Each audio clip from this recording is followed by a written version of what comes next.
हाय, मैं आर.के. आनंद आप सभी का निखिल केमिस्ट्री क्लास में स्वागत करता हूँ। केमिस्ट्री के लेक्चर नंबर 3 में हम पढ़ेंगे सांद्रण के बारे में और सांद्रता की इकाई के बारे में। तो हम अब देखते हैं सांद्रता। सांद्रता क्या है? जब भी हम किसी विलयन का निर्माण करते हैं, चाहे हम पानी में चीनी डालते हैं, तो हम ये देखते हैं कि चीनी की मात्रा क्या है, चीनी कितना द्रव्यमान के रूप में घुला हुआ है। हम उस पर इसको देखते हैं। तो सांद्रता कहने का मतलब है कि किसी विलयन मतलब एक विलायक होगा जो किस में होना चाहिए, लीटर में भी हो सकता है या द्रव्यमान में भी हो सकता है। उसमें कितना द्रव्यमान घुला हुआ है, उसमें कितना मूल विलय घुला हुआ है, उस पर डिपेंड करता है एक प्रकार का सांद्रता। मूल रूप से अगर हम सांद्रता अगर कहते हैं तो किसी विलयन का जो इकाई आयतन होगा उसमें जो उपस्थित विलय का जो द्रव्यमान होता है वही क्या कहलाता है, हमारा सांद्रता कहलाता है। क्या कहलाता है? सांद्रता। कहीं कहीं पर अगर हम देखते हैं कि आयतन के जगह पर क्या लिया जाता है, द्रव्यमान भी, ठीक है, या विलय के द्रव्यमान के जगह विलय के हम मोल को भी देखते हैं कहीं कहीं। एक प्रकार को सांद्रता की इकाई है, मगर मूल रूप से अगर हम सांद्रता अगर कहते हैं तो सांद्रता का डेफिनेशन क्या होगा हमारा? किसी विलयन की इकाई आयतन में उपस्थित विलय के द्रव्यमान को सांद्रता कहते हैं। क्या कहते हैं? सांद्रता। इसे सी से सूचित किया जाता है। किससे? सी से सूचित किया जाता है। तो हम देखते हैं इसका फॉर्मूला क्या बनेगा। तो सांद्रता क्या हो जाएगा हमारे पास, हमारे पास जो विलयन का इकाई आयतन था उसमें क्या घुला हुआ है, कोई विलय घुला हुआ है। मतलब विलयन का आयतन क्या घुला हुआ है, विलय का द्रव्यमान मतलब क्या, भार घुला हुआ है। तो विलय का भार बटे क्या हो जाएगा हमारे पास, विलयन का आयतन। क्या हो जाएगा? विलयन का आयतन। मतलब विलय का भार पर विलयन का आयतन। विलय का जो भार है हमारे पास उसको मान लेते हैं हम डब्ल्यू बी।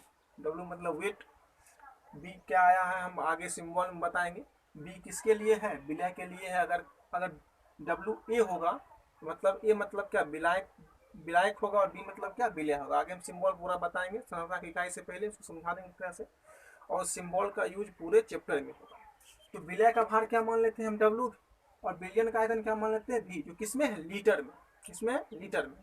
इस प्रकार जो हमारे पास फार्मूला क्या आया, सी बराबर डब्ल्यू बी बटे भी, जो किसका फार्मूला है, सांद्रता का फार्मूला है। अब देखते हैं इसके हम मात्रक के बारे में। मात्रक तो सी बराबर क्या है, डब्ल्यू बी बटे भी। चूंकि डब्ल्यू भी क्या प्रकार का द्रव्यमान है, जो क्या है, ग्राम में हमारे पास उसको द्रव्यमान को हम नापते किसमें है, ग्राम में नापते हैं, ठीक है। तो ग्राम और आयतन किसमें मापेंगे हम, लीटर में मापेंगे।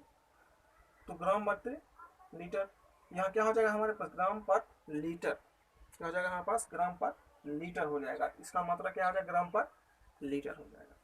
चूंकि हम देखते हैं, जैसे एग्जाम्पल कुछ हम मान लेते हैं, जैसे कि हम मानते हैं कि हमारे पास कोई 1 लीटर विलयन है और उसमें मान लेते हैं हमारे पास 25 ग्राम क्या घुला हुआ है, कोई विलय घुला हुआ है। क्या घुला हुआ है, कोई विलय घुला हुआ है। तो उसका जो सांद्रता क्या होगा हमारे पास, 25 ग्राम पर लीटर। क्या हो जाएगा सांद्रता, 25 ग्राम पर लीटर। मतलब 1 ही लीटर है और उसमें कितना घुला हुआ, 25 ग्राम घुला हुआ कोई विलय। तो सांद्रता क्या हो जाएगा, 25 ग्राम पर लीटर। अगर मान लेते हैं हमारे पास 1 लीटर है और उसमें कितना घुला हुआ हमारे पास, 50 ग्राम। क्या घुला हुआ है, 50 ग्राम कोई विलय अगर घुला हुआ है, सांद्रता क्या हो जाएगा उसका, 50 ग्राम पर लीटर। क्या हो जाएगा, 50 ग्राम पर लीटर। 50 अगर इस फॉर्मूला में रखते हैं, 50 ऊपर 1 लीटर नीचे आएगा, तो 50 ग्राम पर लीटर उसको लिख सकते हैं। अगर हमारे पास 2 लीटर, क्या है, 2 लीटर है और उसमें विलय घुला हुआ है, क्या कितना, मान लेते हैं हमारे पास यहाँ 25 ग्राम खुला। क्या खुला हुआ है, 25 ग्राम खुला हुआ। क्योंकि 2 लीटर में कितना है, 25। इस फार्मूला पे रख के हम बना सकते हैं, ठीक है, या हम ऐसे बना सकते हैं। फार्मूला पे रख के बनाएंगे, क्या हो जाएगा हमारे सी बराबर, विलयन का आयतन कितना है, 2, और हमारे पास विलय का द्रव्यमान कितना है, 25। कितना है, 25। इसको अगर हम भार में कितना आ जाएगा हमारे पास, 12×24 12.5, ठीक है। मतलब यहाँ पर कितना आ जाएगा, 12.5 ग्राम पर लीटर। ये क्या प्रकार का सांद्रता, जो किसमें है 2 लीटर में है 25 ग्राम विलेय पदार्थ। अब देखते हैं हम आगे, कहा जाता है सांद्रता के बारे में कि सांद्रता जो होता है, कहा जाता है सांद्रता में अगर हम ताप में परिवर्तन करते हैं, अगर तो हमारे पास कोई अगर विलयन है उसमें क्या करेंगे हम ताप में परिवर्तन करते हैं, तो उसके साथ साथ क्या होता है सांद्रता भी उसकी परिवर्तित हो जाता है, क्योंकि यह किस पर डिपेंड करता है, आयतन पर निर्भर करता है। क्योंकि हम जान चुके हैं यहाँ के फार्मूला से कि C बराबर क्या डब्ल्यू बी बटे भी, तो यहाँ पर C व्युत्क्रमानुपाती क्या हो जाएगा 1/v। चूंकि ये जो हमारे पास डब्ल्यू बी है ये क्या हमारे पास कांस्टेंट है, क्या है कांस्टेंट है, हमेशा क्या रहेगा एक ही समान रहेगा। और आयतन जो क्या हमारे पास है जो दिया गया है उसी का क्या हो जाएगा व्युत्क्रमानुपाती, मतलब सांद्रता क्या है आयतन की व्युत्क्रमानुपाती। चूंकि हम ये भी जानते हैं कि आयतन समानुपाती किसके होते हैं तापमान के, मतलब तापमान के बढ़ने पर आयतन क्या होता है बढ़ता है, तापमान के बढ़ने पर आयतन क्या होता है बढ़ता है। तो यहाँ पर हमारे पास क्या हो जाएगा, इसलिए क्या हो जाएगा हमारे पास जो सांद्रता है वह तापमान के भी क्या हो जाएगा व्युत्क्रमानुपाती। मतलब अगर कोई तापमान अगर वृद्धि होती है तो सांद्रता क्या होगा घटेगा, और अगर तापमान में अगर कमी होती है तो सांद्रता क्या होगा बढ़ेगा। इस प्रकार से आप सांद्रता समझ चुके हैं, ठीक है। अब देखते हैं हम आगे,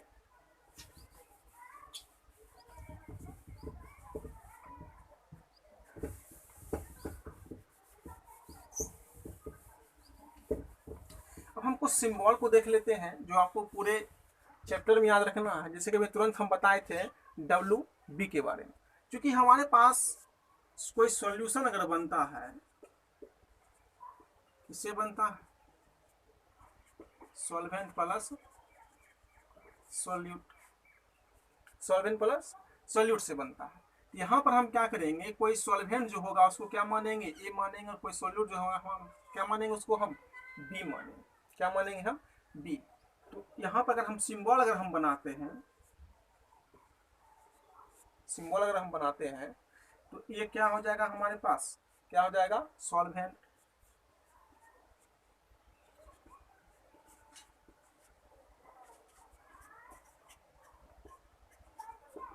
बी क्या हो जाएगा सॉल्यूट,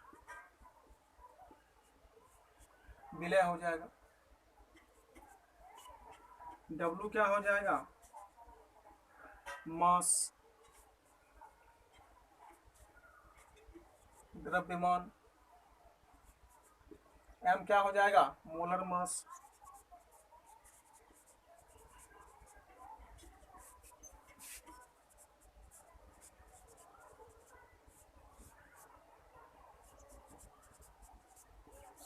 आणविक द्रव्यमान, एन को हम मान लेते हैं मोल,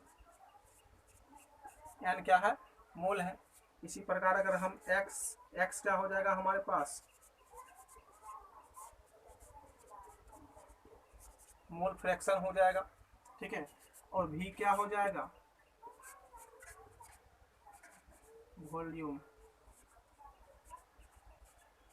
आयतन, मतलब भी या कहीं कहीं हमारे पास होगा भी ए बी, दोनों क्या है किसको डिनोट करेगा आयतन को। इस पर हम देखते हैं कि हम इस सभी का यूज जो करेंगे कैसे करेंगे। जैसे कि अभी हम तुरंत सांद्रता में पढ़ाए थे डब्ल्यू बी, क्या पढ़ाए थे डब्ल्यू बी, डब्ल्यू बी क्या था विलय का द्रव्यमान, क्या था विलय का द्रव्यमान। जैसे कि अगर हमारे पास अगर आ जाए डब्ल्यू बी आ जाए, अगर डब्ल्यू ए आ जाए, ठीक है, या एम ए आ जाए, या एम बी आ जाए, ठीक है, या एन ए आ जाए, या एन बी आ जाए, ठीक है, या हमारे पास एक्स ए आ जाए, या एक्स बी आ जाए। अगर ये सभी हमारे पास आता है तो क्या कहलाएगा, कहीं कहीं आपके पास भी ए भी रहेगा। इसको हम पहले देख लेते हैं। तो देखते हैं डब्ल्यू बी मतलब डब्ल्यू ऑफ ए मतलब ए का सॉरी बी, बी का डब्ल्यू, डब्ल्यू किसका है बी का, बी क्या हमारे पास है सॉल्यूट, बी क्या है सॉल्यूट मतलब क्या विलय, यहाँ पर क्या हो जाएगा हमारे पास विलय, बी का डब्ल्यू, डब्ल्यू मतलब क्या हमारे पास मास मतलब द्रव्यमान, विलय का द्रव्यमान। उस प्रकार डब्ल्यू ए क्या है हमारे पास सॉल्वेंट विलायक है, तो क्या हो जाएगा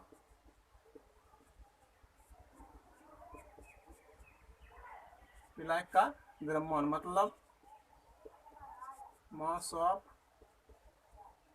सॉल्वेंट। इसी प्रकार आप देख सकते हैं हमारे पास एम ए है, ए क्या है विलायक है, एम क्या है हमारे पास मोलिकुलर मास है, आणविक द्रव्यमान है, मतलब विलायक का आणविक द्रव्यमान। उसी प्रकार विलय का आणविक द्रव्यमान, यहाँ क्या हो जाएगा हमारे पास विलायक का मोल, विलय का मोल। उसी प्रकार यहाँ हम क्या कहेंगे विलायक का मोल प्रभाज, मोल फ्रैक्शन, मोल प्रभाज इसे क्या कहेंगे हम मोल प्रभाज कहेंगे। उसी प्रकार हमारा बी, बी क्या है विलय है, तो विलय का मोल प्रभाज, भी ए मतलब क्या और ए क्या है विलायक, विलायक का आयतन। उसी प्रकार हमारे पास अगर कहीं भी बी रहता है क्या हो जाएगा बी विलय का आयतन। उसी प्रकार अगर हमारे पास अगर कहीं रहेगा भी ए बी या हमारे पास भी सिर्फ कोई फर्क क्या रहेगा भी, मतलब क्या है पूरे ए और बी का जो बिलियन बनेगा वो क्या कहलाएगा हमारे पास बिलियन, दोनों मिलाने के फलस्वरूप जो बिलियन बन रहा है वो कहलाएगा भी ए बी या भी। तो सिंबल आप देख चुके हैं, सिंबल को आप देखिएगा और इस पूरे सिंबल का ठीक है, इस सिंबल जो हमारे पास बन रहा है इस पूरे सिंबल का यूज होगा पूरे चैप्टर में, पूरे चैप्टर में, इसको अच्छा तरीका से याद रखिए। अब देखेंगे हम सांद्रता की इकाई, क्योंकि इकाई से पहले समझना बहुत जरूरी था, क्योंकि हम वहां पर जो वैल्यू पुट करेंगे याद रखने वाली बात क्या है ये सभी है, तो उसी का वैल्यू क्या करेंगे हम वहां पे पुट करेंगे। तो आगे देखते हैं हम सांद्रता की इकाई।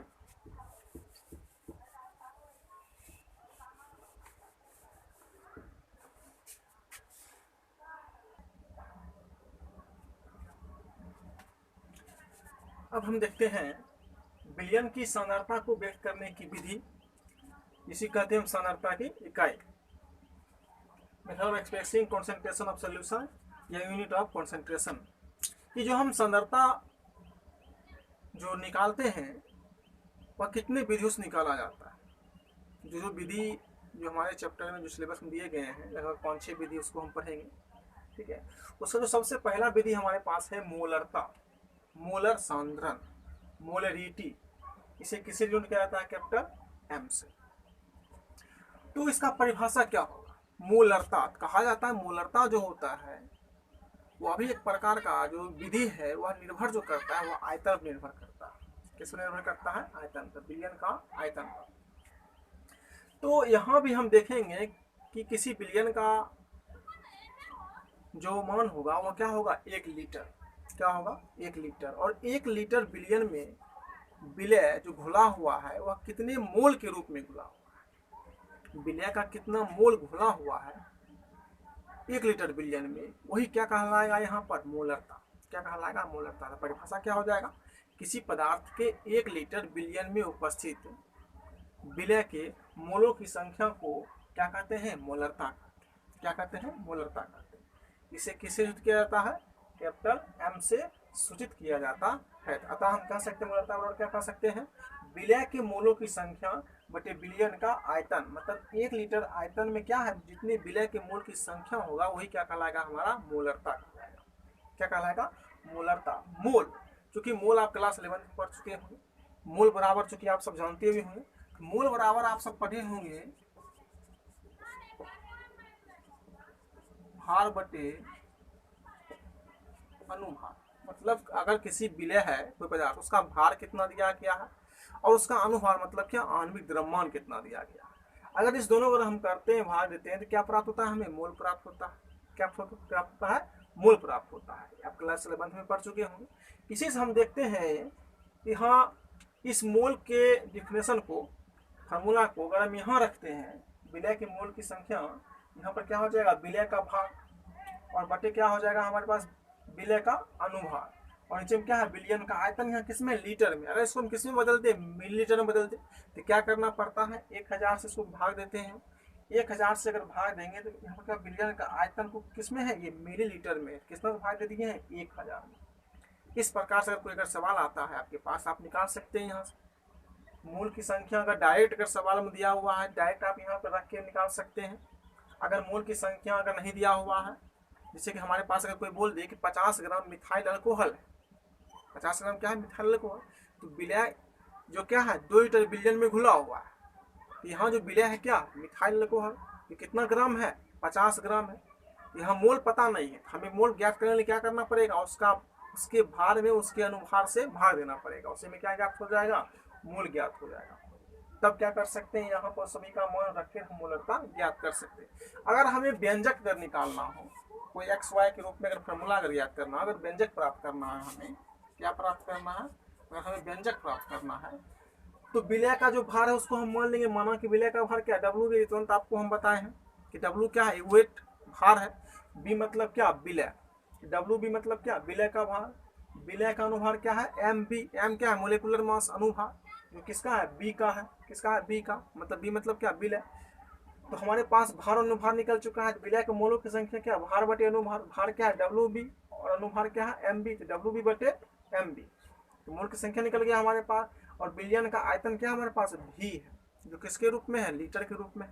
क्योंकि हम जानते हैं कि परिभाषा के अनुसार से हम जानते हैं कि किसी बिलियन में यहाँ पर क्या विलय के मोलों की संख्या, तो भी लीटर बिलियन यहाँ पर है, भी लीटर बिलियन में तो डब्ल्यू बी बटे एम बी इतना ही मोल घुला हुआ है, डब्ल्यू बी बटे एम बी ग्राम मोल विलय है, मतलब किसी बिलियन ग्राम विलय है। तो 1 लीटर में, क्योंकि हम जब भी पढ़ रहे हैं तो क्या है परिभाषा, 1 लीटर बिलियन में जितना विलय का मोल होगा वही क्या कहलाएगा मोलरता।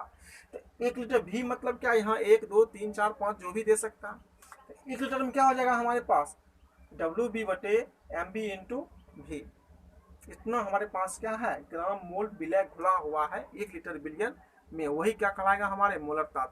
इस प्रकार हमारे पास फॉर्मूला क्या आ गया, m बराबर डब्ल्यू बी बटे एम बी इंटू भी, जो किसमें है लीटर में, किसमें है लीटर में। अगर हम लीटर में निकालना करेंगे तो 1000 से यहाँ भाग देंगे, जो कहाँ चला जाएगा ऊपर, इसलिए क्या हो जाएगा डब्ल्यू बी बटे एम, डब्ल्यू बी इंटू 1000 बटे एम बी इंटू भी, जो किसमें है मिली लीटर में है। इस प्रकार आप फार्मूला देख सकते हैं।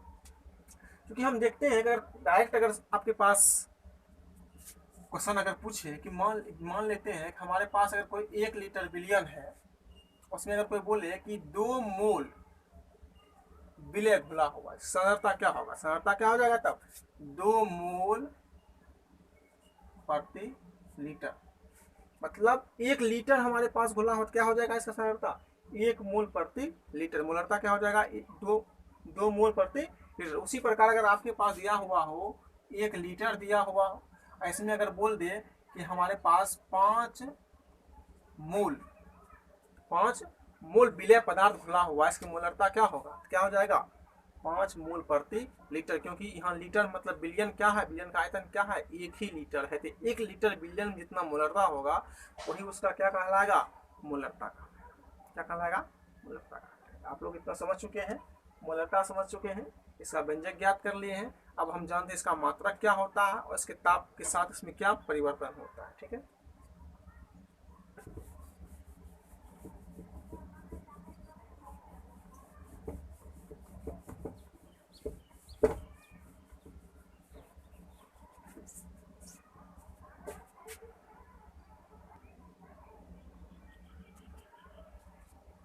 तो हम देखते हैं मोलरता का मात्रक, यूनिट ऑफ मोलरिटी, मोलरता का मात्रक क्या है। चूंकि हम जानते हैं कि मोलरता बराबर क्या होता है विलय के मोलों की संख्या, तो मोलों की संख्या क्या है हमारे पास विलय, विलय क्या है बी है, मोल क्या है एन है, एन बी बटे भी। चूंकि मोल का क्या होता है मात्रक मोल, और बिलियन क्या है हमारे पास लीटर में, तो मोल बटे लीटर, यहाँ हमारे पास क्या हो जाएगा मोल पर लीटर या मोल पर इनवर्स हमारे पास हो जाएगा। ऐसी कहीं कहीं आप सब देखते होंगे लिखा रहता है, या ऐसी हम लिख सकते हैं ग्राम मोल पर लीटर भी हम लिख सकते हैं, इसको इसका हम मात्रा लिख सकते हैं। या इसी का मात्रा क्या होता है कैपिटल एम, मोलर, डायरेक्ट हम एम लिख सकते हैं, इसका मात्रक के रूप में लिख सकते हैं। इसका मतलब क्या होता है मोलर होता है, क्या होता है मोलर। तो मात्रक आप देख चुके हैं क्या होता है। अब देखते हैं कि मोलरिटी पर ताप का प्रभाव क्या पड़ता है। अगर हम सांद्रता अगर ज्ञात कर रहे हैं, अगर उसमें तापमान की वृद्धि करते हैं या कमी करते हैं, उसका किस प्रकार का प्रभाव पड़ता है। तो कहा जाता है कि मोलरता विलयन के ताप में परिवर्तन के साथ क्या हो जाता है परिवर्तित हो जाता है। अगर ताप में अगर वृद्धि होती है या कमी होती है, उसी के साथ उसकी मोलरता में भी क्या पड़ेगा एक प्रभाव पड़ेगा, ठीक है। यह क्यों पड़ेगा, क्योंकि यह किस पर निर्भर करता है, यह भी आयतन पर निर्भर करता है। किस पर निर्भर करता है, आयतन पर। क्योंकि आयतन, चूंकि आप सब जानते होंगे कि आयतन क्या होता है, ताप में परिवर्तन के साथ परिवर्तित होता है। अगर ताप अगर बढ़ रहा है तो आयतन भी क्या होगा, बढ़ेगा। अगर ताप अगर घट रहा है तो आयतन भी क्या होगा, घटेगा। चूंकि यहाँ पर हम देखते हैं, क्योंकि m बराबर, चूंकि हम जानते हैं एन बी बटे भी। एन बी क्या है, विलय के मोलों की संख्या, और भी क्या है, आयतन है। चूंकि यहाँ पर आयतन किसके रूप में है, लीटर में है, तो एन बी बटे बी। चूंकि जो एन बी हमारे पास क्या है, कॉन्स्टेंट के रूप में रहेगा, ठीक है। इसलिए भी जो हमारे पास है क्या हो जाएगा, एम व्युत्क्रमानुपाती 1/v हो जाएगा। चूंकि हम ये भी जानते हैं कि भी किसके समानुपाती है, टी के समानुपाती है। इसलिए हमारे पास m क्या हो जाएगा, व्युत्क्रमानुपाती 1/t हो जाएगा। मतलब विलयन की जो मोलरता होती है वह ताप के क्या हो जाएगी, व्युत्क्रमानुपाती हो जाएगी। मतलब अगर ताप में अगर वृद्धि होती है तो मोलरता क्या हो जाएगा, घटेगा। अगर ताप में अगर कमी हो जाएगी मोलरता क्या होगा, बढ़ेगा। मतलब उल्टा होगा। मतलब क्या होता है, उल्टा होना। ठीक है, तो आप लोग समझ चुके हैं ताप का प्रभाव इस पर क्या पड़ता है, इसका मात्रा क्या होता है। ठीक है, अब ये एक चीज हम ये भी देखते हैं कि एक पॉइंट ये भी जान लीजिए आप लोग, अगर विलयन की सांद्रता 0 डिग्री सेल्सियस पर या 273 केल्विन अगर ताप पर क्या होती है, मोलरता संपन्न होती है। उस ताप पर मोलरता अगर संपन्न होती है उसको कहा जाता है डीमल कहा जाता है। क्या कहा जाता है, डीमल, कैपिटल डी। क्या कहा जाता है, डीमल। मतलब अगर जीरो, इसलिए क्या हो जाएगा हमारे पास 0 डिग्री सेल्सियस पर अगर मोलरता होगा क्या हो जाएगा, डी के बराबर, मतलब डीमल के बराबर होता है। तो इसको भी आप सब याद रखिएगा। ठीक है, तो आज का क्लास इतना ही। ठीक है, आगे की क्लास में हम पढ़ेंगे अगर 2 बिलियन को अगर हम मिलाते हैं तो उसकी मोलरता क्या होगी, 2 से अधिक अगर बिलियन को हम मिलाते हैं तो उसकी मोलरता क्या होगी, इस सबको पढ़ेंगे। और सभी पर, और इस पर आधारित हम कुछ न्यूमेरिकल्स को हम पढ़ेंगे। ठीक है, आज इतना ही, धन्यवाद। तो कैसा लगा ये वीडियो, आप अपनी राय दे सकते हैं कमेंट के जरिए। तो वीडियो को लाइक कीजिए, शेयर कीजिए और सब्सक्राइब कीजिए। धन्यवाद।